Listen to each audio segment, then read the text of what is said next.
Welcome to my channel Truth Drama Stories. My name is Elena Brooks, and today I will share a powerful story about my father saying I married down and not knowing who my husband really was. This story is about pride, shame, and hidden strength. It is about a father who valued titles over character. It is about a daughter who chose love over approval. And it is about the night everything changed. My father once stood in front of 30 guests and laughed. He raised his glass and looked straight at my husband. Then he said, "Some people marry for love. Others marry for survival." Everyone chuckled like it was harmless humor. But his eyes were on Daniel the entire time. Daniel just smiled and squeezed my hand under the table. That was the moment I realized something. My father did not see the man I married. He only saw the uniform he wore. He only saw grease on his hands. He only saw a small auto repair shop. He never saw the empire Daniel was quietly building. My father's name is Richard Brooks. In our town, that name means power. Richard Brooks owns half the commercial blocks downtown. He sits on charity boards and country club committees. People stand when he enters a room. My mother, Margaret Brooks, stands beside him. She smiles politely and rarely disagrees in public. My older brother, Nathan Brooks, works at my father's firm. Nathan wears tailored suits and inherited confidence. He speaks like every deal is already done. Then there is me. I am the daughter who disappointed him. I studied literature instead of finance. I chose teaching instead of corporate law. And worst of all, I married a mechanic. Daniel Carter grew up on the South Side. His father fixed engines in a small garage. His mother worked double shifts at a diner. Daniel never had country club lessons. He never had private tutors or trust funds. He had calloused hands and steady eyes. He had a quiet way of listening. We met 5 years ago during a storm.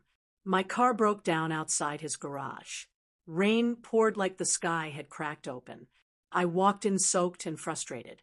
Daniel looked up from under a truck hood. He wiped his hands and asked softly, "Are you okay?" No one had asked me that in months. Not like they truly cared about the answer. He fixed my car within an hour. He refused to overcharge me. He even walked me to my door in the rain. That was the first night we talked for hours. He spoke about engines like they were living things. He spoke about building something of his own. He never once asked about my last name. When I told my father about Daniel, he went silent. He did not yell at first. He simply leaned back in his leather chair. Then he said, "What does he do exactly?" "He owns a repair shop," I answered carefully. My father's jaw tightened. "A repair shop?" he repeated slowly. "Yes," I said, holding his stare. He sighed like I had chosen badly. "Elena, you deserve someone established," he said. "He is established," I replied.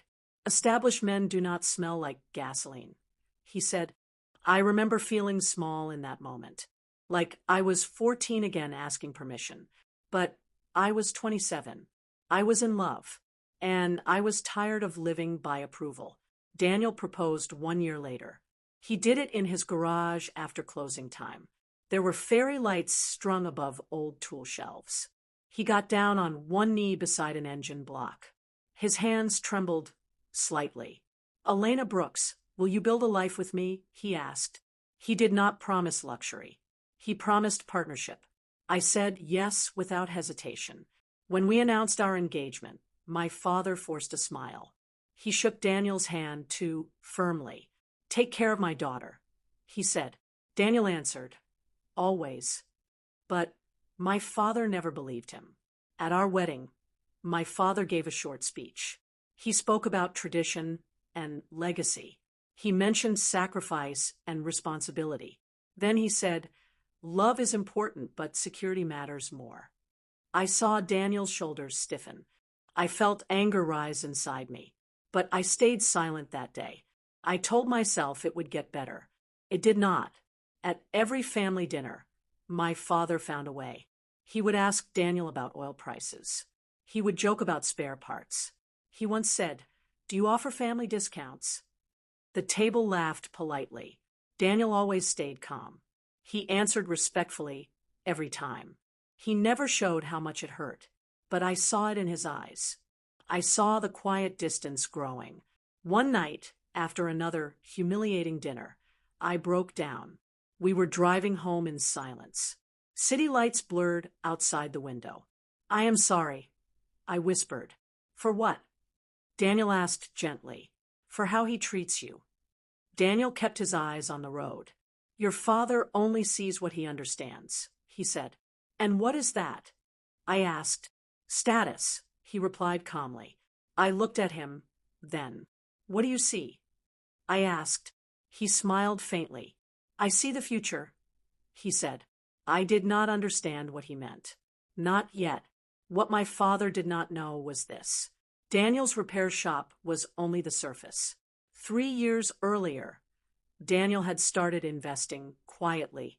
He partnered with a software engineer named Marcus Lee. Marcus built diagnostic programs for modern vehicles. Daniel tested them in his shop daily. They created a system that predicted engine failure. It saved customers thousands of dollars. Within 2 years, major garages noticed. Small contracts turned into larger ones. But Daniel kept it quiet. He reinvested every profit carefully.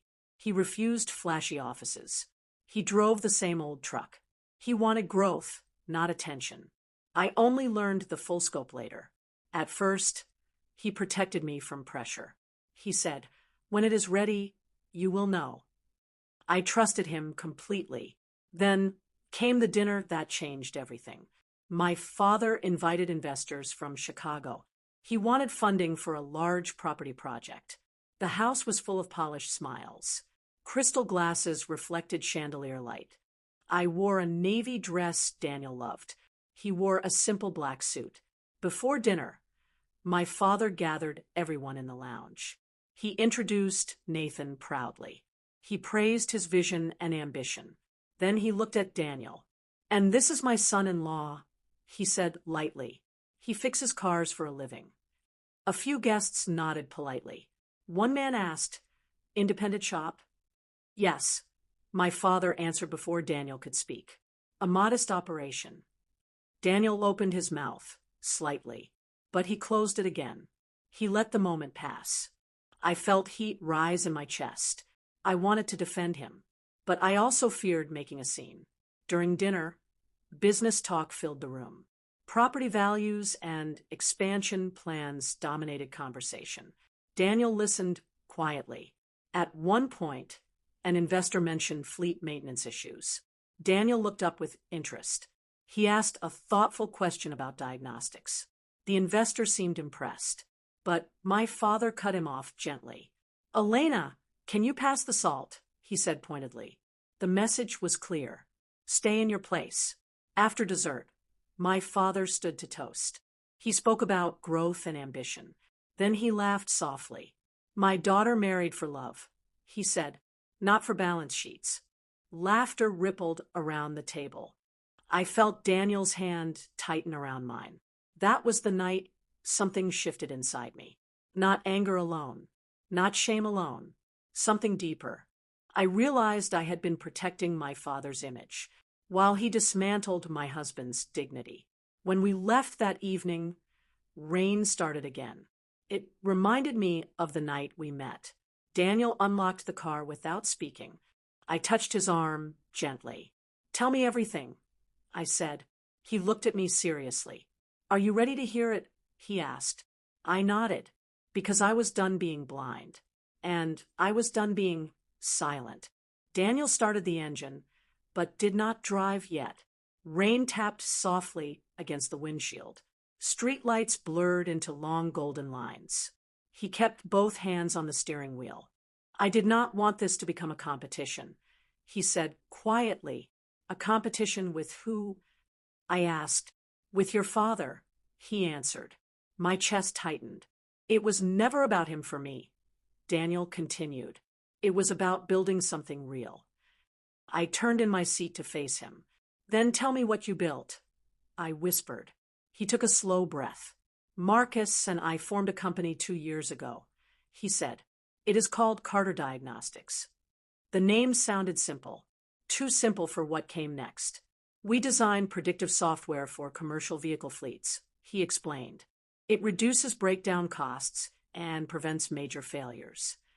I stared at him. How big is it? I asked carefully. Daniel hesitated only for a second. We signed 3 regional distribution contracts this year, he said. And last month, a national logistics company partnered with us. I felt the air leave my lungs. That is not small, Daniel. He shook his head slowly. It is not small anymore. Why did you hide this from my family? I asked. I did not hide it, he replied calmly. I just did not announce it. He finally looked at me. Your father would not believe me without proof, he said, and I did not want you caught in the middle. Tears burned behind my eyes. I have been in the middle anyway, I whispered. He reached for my hand. I know, he said softly, and I am sorry you had to endure that. The rain grew heavier. Thunder rolled somewhere far away. How much is the company worth? I asked slowly. Daniel's jaw tightened slightly. Current valuation is estimated at $18 million, he said. For a moment, I thought I misheard him. $18 million? I repeated. Yes, he answered quietly. The world tilted. My father had mocked a man worth millions. He had belittled a visionary in his own home. Does he know? I asked. Daniel shook his head. No one knows outside our partners and legal team. Why keep it secret? I pressed. Because growth attracts noise, he said, and I prefer silence. We finally drove home. Neither of us spoke much after that. My mind replayed every dinner insult, every sarcastic comment, every forced smile. I felt guilt mix with anger, not toward Daniel, toward myself. I had asked him to tolerate humiliation. I had hoped my father would change. I had waited for respect. That never came. Inside our apartment, Daniel removed his jacket slowly. He looked tired, not physically tired, emotionally drained. I can handle business rivals, he said softly, but being treated like I am beneath you hurts. His honesty cut deep. You are not beneath anyone, I said firmly. He gave a faint smile. I know who I am, he replied. I just hoped your father would see it someday.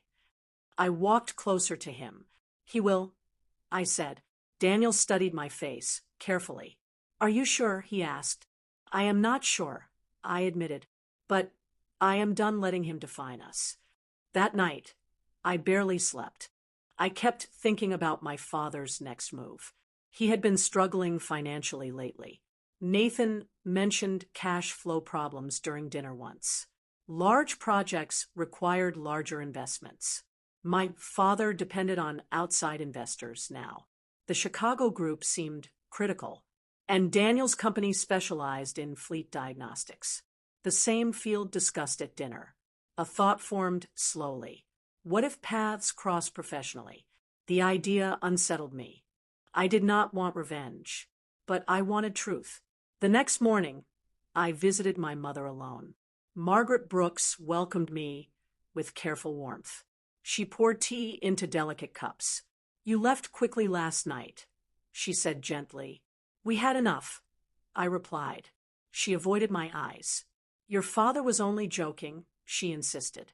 His jokes always have targets, I answered quietly. She sighed. He worries about stability, she said. Daniel is stable, I replied firmly. You do not understand business the way he does, she said softly. I held back frustration. What if you do not understand Daniel? I asked. She looked confused. What does that mean? She asked. It means he is not what you think, I said. Then what is he? She pressed. I hesitated. This was not my secret to reveal. He is capable, I said carefully. More than you know. She studied my expression closely. You sound different, she observed. I am different, I answered. For the first time, I felt calm, not defensive, not insecure. just certain. When I returned home, Daniel was in his office. He worked from a modest desk near the window. Multiple screens displayed complex graphs. I watched quietly for a moment. He looked focused and powerful. Nothing like the caricature my father described. Marcus Lee appeared on one screen. They were discussing integration. Updates. Marcus noticed me and waved. Big investor meeting next week, Marcus said through speakers. Chicago delegation confirmed. I froze. Daniel glanced at me. Yes, Thursday afternoon, he said calmly. Same group as Brooks Holdings? Marcus asked. Daniel paused briefly. Yes, he answered. Marcus smiled knowingly. Interesting overlap, he commented lightly. The call ended soon after. I stepped into the room. You knew, I said softly. Daniel leaned back in his chair. I suspected, he admitted. The investor mentioned Brooks Holdings during negotiations. My heart pounded. Does my father know he is meeting you? I asked. No, Daniel replied. He only knows Carter Diagnostics executives will attend. I felt the ground shift beneath me. The same men who laughed at dinner, the same men who dismissed Daniel. They were about to sit across from him in a boardroom. What are you going to do? I asked. Daniel's expression remained steady. I will present facts, he said simply. Nothing more. And if my father is there? I pressed. Then he will hear them too, Daniel replied. I imagined my father's face in that moment. Pride meeting reality. Mockery meeting numbers. The thought brought no joy, only inevitability. That evening, Nathan called me unexpectedly. Elena, are you free to talk? He asked. His voice sounded tense. Yes, I answered cautiously. Dad is nervous about Thursday, he said. The Chicago investors are demanding stronger tech partnerships. My pulse quickened. What kind of partnerships? I asked. Fleet analytics and predictive systems, he replied. They mentioned a company called Carter Diagnostics. I stayed silent. Have you heard of them? Nathan asked. Yes, I said calmly. They are impressive. Nathan exhaled. Dad says they are small scale, he said, but the investors disagree. I almost laughed. Small scale. The phrase echoed from dinner. Maybe Dad should research before judging. I said gently. Nathan hesitated. Elena, does Daniel know anything about them? He asked suddenly. He might. I replied carefully. Why? Nathan pressed. Because Carter Diagnostics is his company. I said quietly. Silence exploded through the phone. What? Nathan whispered. You heard me. I replied steadily. Another long pause followed. Elena, does Dad know? He asked.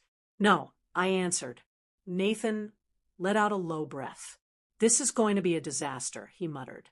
Or a revelation, I corrected softly. He did not respond. After we ended the call, I stood alone in the kitchen. My hands trembled slightly. The collision was coming. Not planned, not staged, but unavoidable. Daniel entered quietly behind me. Was that Nathan? He asked. Yes, I replied. And, he prompted gently. They know your company's name, I said, but they do not know it is yours. Daniel nodded once. Then Thursday will clarify things, he said calmly. I looked at him closely. Are you ready? I asked. He stepped closer and cupped my face gently. I have been ready for years, he whispered. In that moment, I understood something clearly. Daniel never needed my father's approval. He never chased validation. He built quietly. He grew steadily. He endured silently. The real question was not whether Daniel was ready. It was whether my father was prepared to face truth. Thursday was only 2 days away, and, for the first time in my life, I was not afraid of what would happen next. Thursday morning arrived colder than expected. A thin fog covered the downtown buildings. Daniel adjusted his tie. In the mirror, he looked calm, almost unreadable. I stood behind him, watching quietly. Are you nervous? I asked softly. He gave a small smile. Only about the coffee, he joked lightly. I did not laugh. This was bigger than humor. Brooks Holdings occupied the tallest building on Main Street. My father loved that view. He said it reminded him who he was. Daniel parked across the street. We sat inside the car for a moment. You do not have to come in, he said gently. I want to, I replied firmly. He studied my face. Then he nodded once. Inside the lobby, polished marble-reflected ceiling lights. The receptionist recognized me instantly. Miss Brooks, she greeted warmly. Good morning, I answered calmly. Her eyes shifted to Daniel. Your guest is expected upstairs, she said. Expected. The word felt heavy. The elevator ride was silent. My heart beat faster with each floor. When the doors opened, Nathan stood waiting. He looked pale. Elena, he said quietly. His eyes moved to Daniel. So it is true, he added under his breath. Daniel extended his hand politely. Daniel Carter. He introduced himself. Nathan shook it stiffly. Boardroom is ready, he said. Through the glass walls, I saw them. 5 investors from Chicago sat at the long table. My father stood at the head. He looked confident, untouchable. He did not see us yet. Nathan cleared his throat gently. Dad, he called. My father turned slowly. His eyes landed on me first, then on Daniel. His expression shifted slightly. What is this? He asked sharply. Daniel stepped forward calmly. Good morning, Mr. Brooks, he said.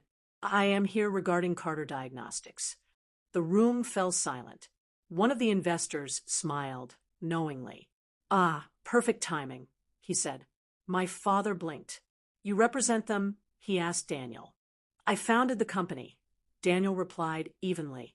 Silence cracked through the room. My father's face drained of color. That is impossible, he said. Daniel remained steady. It is very possible, he answered quietly. One investor opened a presentation folder. We were impressed with your predictive platform, he said. We reviewed the data carefully. My father looked between them. Elena, he snapped suddenly. What is going on? I held his gaze. You should listen, I said calmly. Daniel connected his laptop to the screen. Graphs appeared instantly. Revenue growth curves filled the wall. Contract numbers scrolled clearly. We currently manage 12 regional fleets, Daniel explained smoothly. Our failure reduction rate averages 32%. Investors nodded with interest. My father stared at the figures. These numbers are verified, he asked sharply. They are audited, Daniel replied calmly. One investor leaned forward. Your logistics expansion depends on reliable maintenance, he told my father. Carter Diagnostics offers exactly that. The words echoed. Offers exactly that. My father's jaw tightened. And you never mentioned this before? He asked Daniel coldly. You never asked, Daniel answered simply. The room felt smaller. Nathan avoided eye contact completely. My father's voice hardened. You allowed me to look foolish, he accused. Daniel did not flinch. I allowed you to underestimate me, he corrected quietly. That sentence changed everything. The investors exchanged subtle glances. Professional tension filled the air. We are here for business, one investor said firmly. Personal matters are irrelevant. Daniel continued presenting calmly. He outlined integration plans and cost projections. His confidence was quiet but powerful. He did not rush. He did not brag. He simply delivered facts. By the end, the investors looked convinced. This partnership would secure your expansion. One of them concluded. My father's pride battled with reality.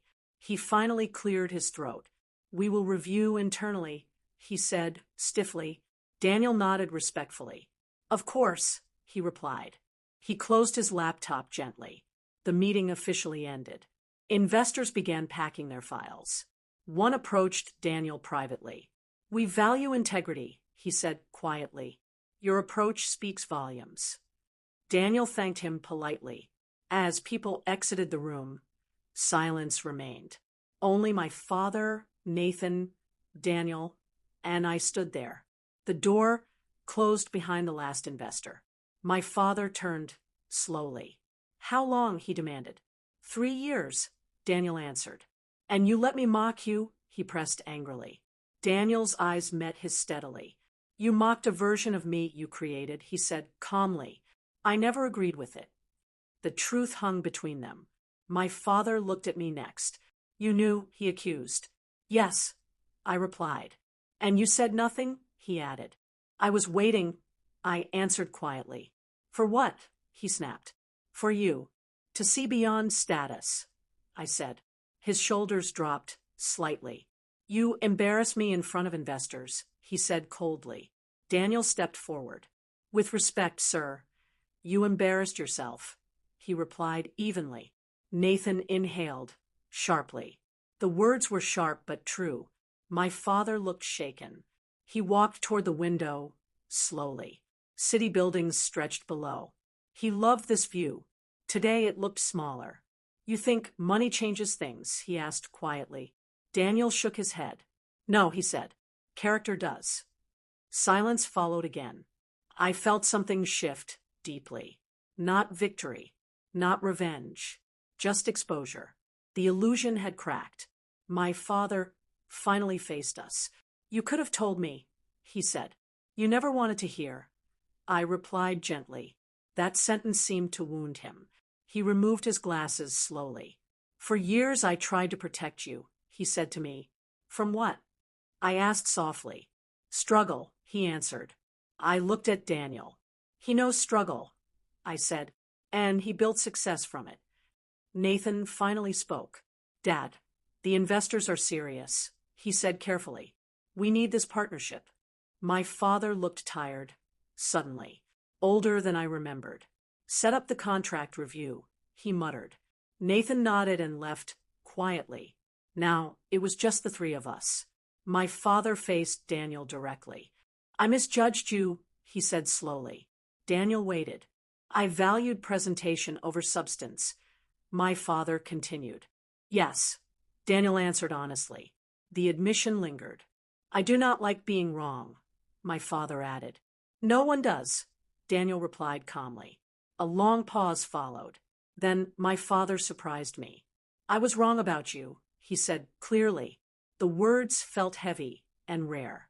Daniel nodded respectfully. "Thank you," he replied. It was not triumph. It was acknowledgement. I watched my father carefully. He seemed smaller somehow, less towering, more human. He walked toward his desk. "Leave the financial projections," he said quietly.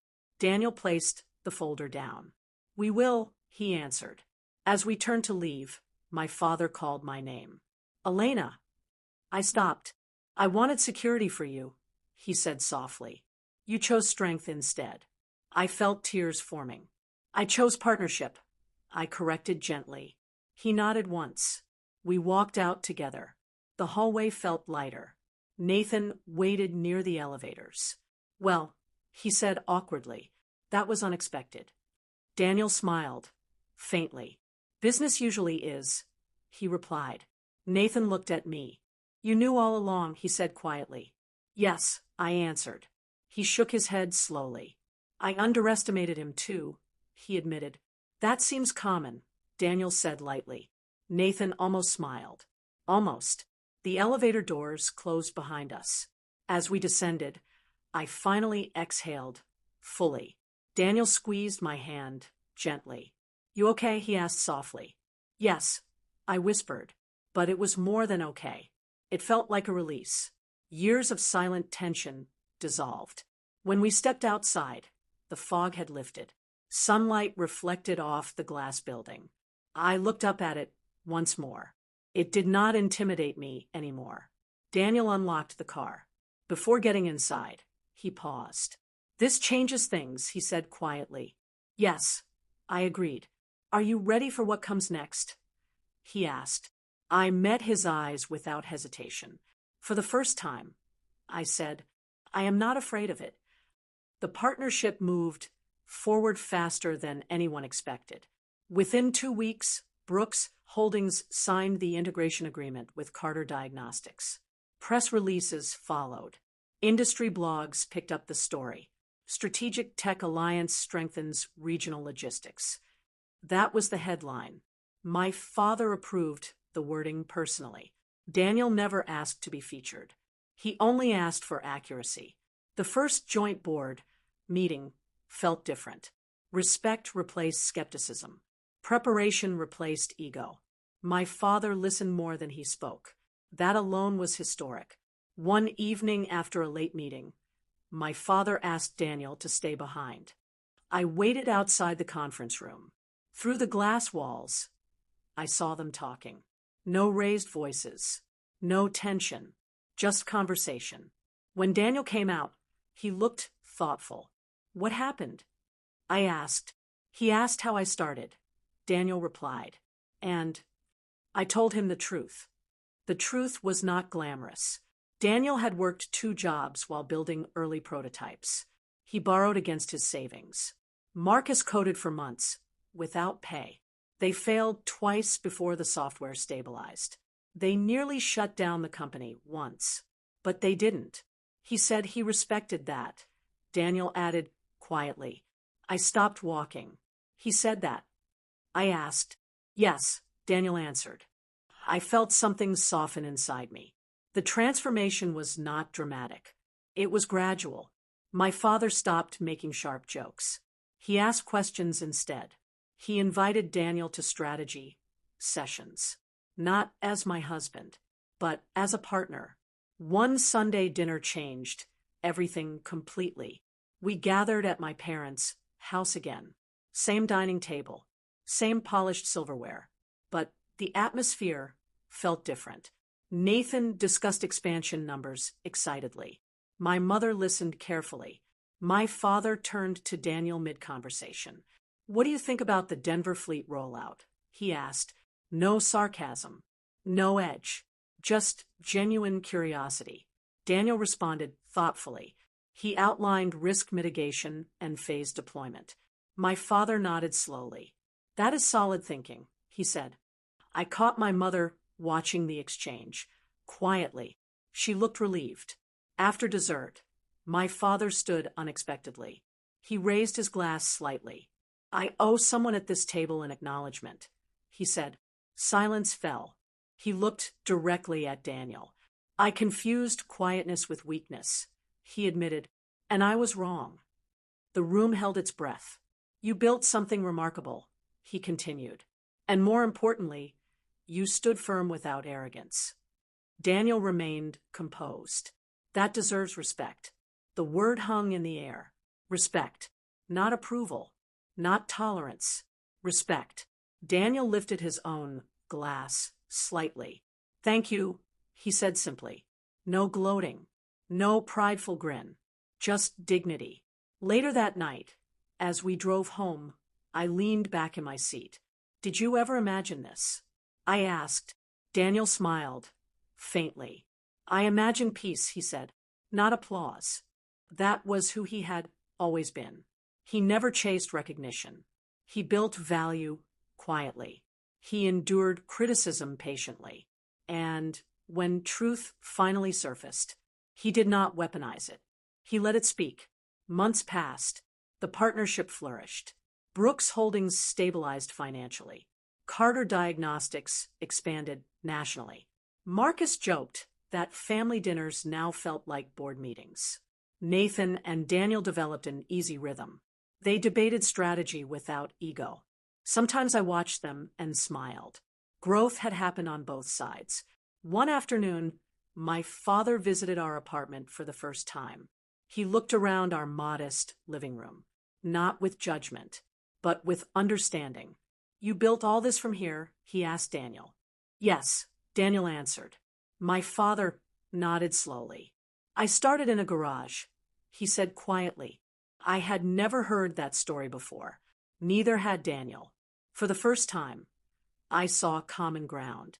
2 men who valued resilience. 2 men who feared vulnerability.